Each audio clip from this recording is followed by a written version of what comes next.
Guys अक्सर हमें हमारी डेली लाइफ में इस तरह के सेंटेंस बोलने होते हैं जिनमें हमें बोलना होता है जैसे कि हम उससे बात करना जरूरी नहीं समझते।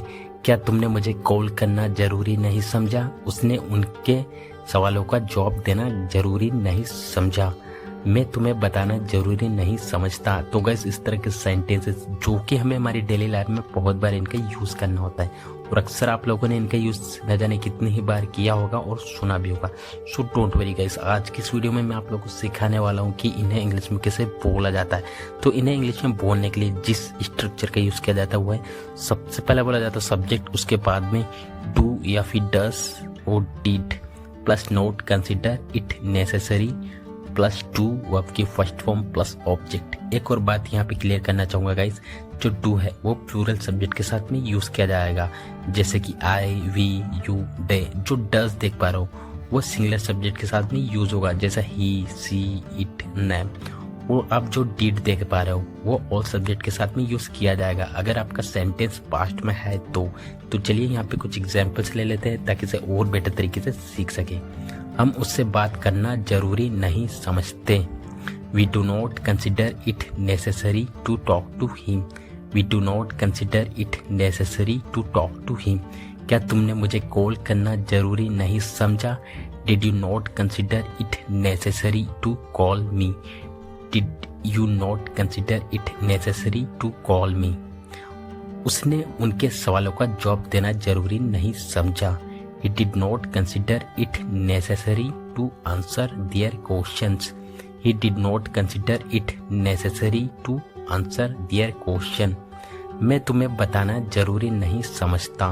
I do not consider it necessary to tell you. I do not consider it necessary to tell you. मैं उससे मिलना जरूरी नहीं समझता। I do not consider it necessary to meet him. I do not consider it necessary to meet him. मैंने वहाँ जाना जरूरी नहीं समझा। I did not consider it necessary to go there. I did not consider it necessary to go there. उस दिन वह tension से भरी हुई दिख रही थी। उन दिनों में मेरी जिंदगी खुशियों से भरी हुई थी। मुझे लगता है तुम्हारा माइंड आइडिया से भरा हुआ है। तो गाइस इस तरह के सेंटेंसेस जो कि हमें हमारी डे टू डे लाइफ में न जाने कितनी बार हमको यूज करना होता है और अक्सर आप लोगों ने इस तरह के सेंटेंसेस न जाने कितने ही बार यूज किया होगा और बोला होगा या फिर सुना भी होगा। सो डोंट वरी गाइस, आज की इस वीडियो में हम लोग सीखने वाले हैं कि इन्हें इंग्लिश में कैसे बोला जाता है। तो गाइस इन्हें इंग्लिश में बोलने के लिए हम जिस फ्रेज का यूज करते हैं वो है फुल ऑफ, जिसका हिंदी मीनिंग होता है से भरा हुआ या फिर से भरा। तो आइए इसको यूज करने का कंप्लीट टूल जान लेते हैं। तो सबसे पहले बोला जाता है सब्जेक्ट, उसके बाद में हेल्पिंग वर्ब, हेल्पिंग वर्ब के बाद बोला जाता है फुल ऑफ, उसके बाद में नाउन या फिर अगर आपका वर्ब हुआ तो वर्ब में आईएनजी। तो चलिए यहाँ पे कुछ एग्जांपल्स ले लेते हैं ताकि इसे और बेटर तरीके से सीख सके। उस दिन वह टेंशन से भरी हुई दिख रही थी। She was looking full of tension on that day. She was looking full of tension on that day. उन दिनों में मेरी जिंदगी खुशियों से भरी हुई थी। In those days my life was full of happiness. In those days my life was full of happiness. मुझे लगता है तुम्हारा माइंड आइडियाज से भरा हुआ है। I think your mind is full of ideas. I think your mind is full of ideas. मतलब यह मेमोरी कार्ड डेटा से भरा हुआ है। This memory card is full of data. This memory card is full of data. आज तुम energy से भरे हुए दिख रहे हो। Today you are looking full of energy. Today you are looking full of energy. क्या यह बैग पैसों से भरा हुआ है? Is this bag full of money? Is this bag full of money? जिंदगी परेशानियों से भरी हुई है। His life is full of problems. His life is full of problems. School bus बच्चों से भरी हुई थी। School bus was full of children. School bus was full of children. तुम्हारा पढ़ना ना पढ़ने के बराबर है।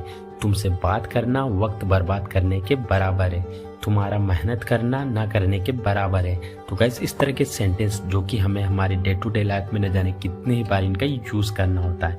सो डोंट वरी, आज की इस वीडियो में मैं आप लोगों को सिखाने वाला हूँ कि इन इंग्लिश में कैसे बोला जाता है। बट गाइस सबसे पहले हमें जानना पड़ेगा कि किसी के बराबर होना या किसी के बराबर होते हैं या फिर किसी के बराबर है। तो इस तरह के सेंटेंस को इंग्लिश में बोलने के लिए कौन से फ्रेज का यूज़ किया जाता है, आइए देखते हैं। तो इसके लिए हम जिस फ्रेज का यूज़ करते हैं वो है अमाउंट्स टू, जिसका हिंदी मीनिंग होता है किसी के बराबर होना या फिर के बराबर होना।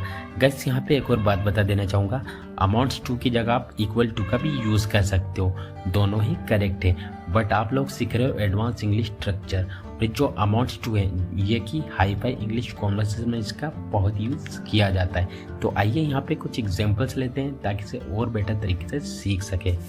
मेरा वहाँ होना ना होने के बराबर है।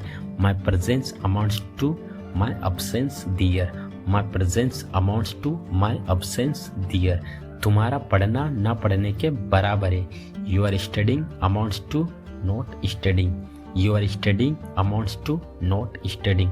तुमसे बात करना वक्त बर्बाद करने के बराबर है। Talking to you amounts to wasting time.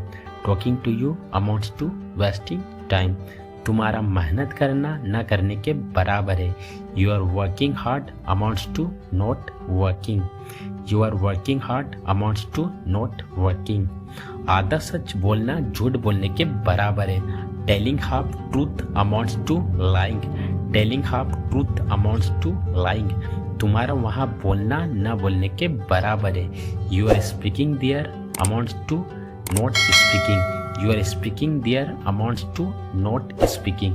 तो गाइस आज की इस वीडियो में बस इतना ही। अगर आपको वीडियो अच्छा लगा है तो वीडियो को लाइक करें। अगर आप हमारे चैनल पर पहली बार आए हो तो लाइक और चैनल को सब्सक्राइब करना ना भूलें। मिलते हैं एक ऐसी शानदार वीडियो में। Till then take care.